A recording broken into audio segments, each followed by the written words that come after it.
Hello friends, बघा या दीदीचे Abro एकदम विरळ आहे, जास्त जाडही नाही आहे आणि जास्त बारीकही नाही आहे. चला तर मग आपण आता या दीदीचे ॲब्रो करण्यास सुरुवात करूया. बघा या दीदीला इथे पावडर लावलेली आहे. उजव्या साईडची ॲब्रो मी केलेली आहे, बघा कशी केलेली आहे. त्याचप्रमाणे आपल्याला डाव्या बाजूची ही ॲब्रो करायची आहे. चला तर मग आपण आता या दीदीची ॲब्रो करण्यास सुरुवात करूया.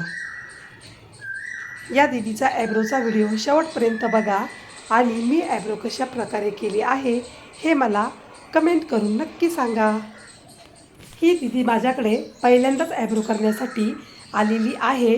तिने मला अगोदरच सांगितले होते की माझे फक्त साईडचे केस काढायचे आहे, जास्त बारीक करायची नाही आहे.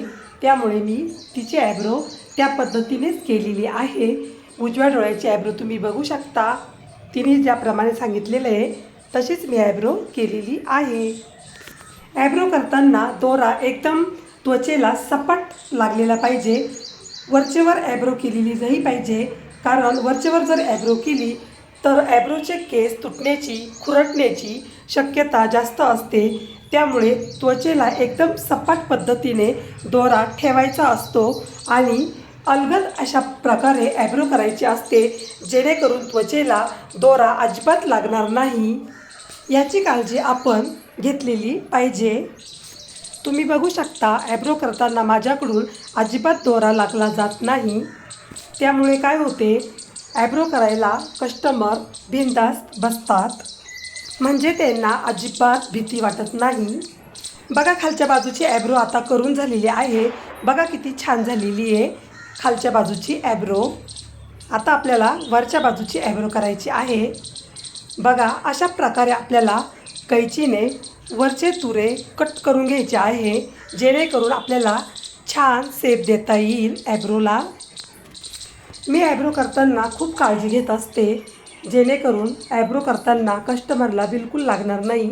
ॲब्रोला जरा टाईम लागला तरी चालेल, पण मी ॲब्रो मात्र हळूहळूच करते.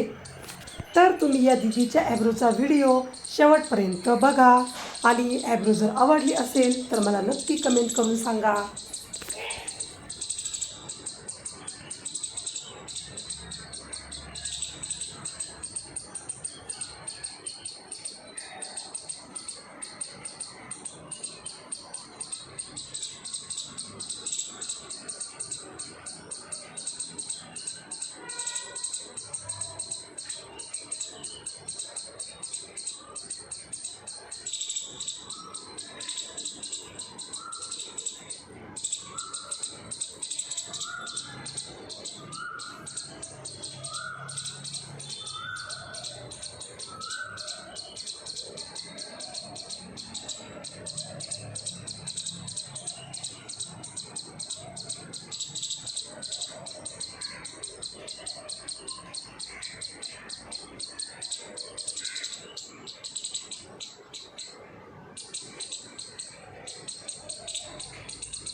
बघा या दीदीची ॲब्रो आता पूर्ण झालेली आहे.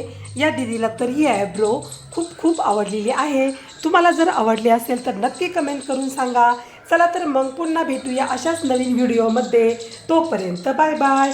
व्हिडिओ पूर्ण बघितल्याबद्दल खूप खूप धन्यवाद.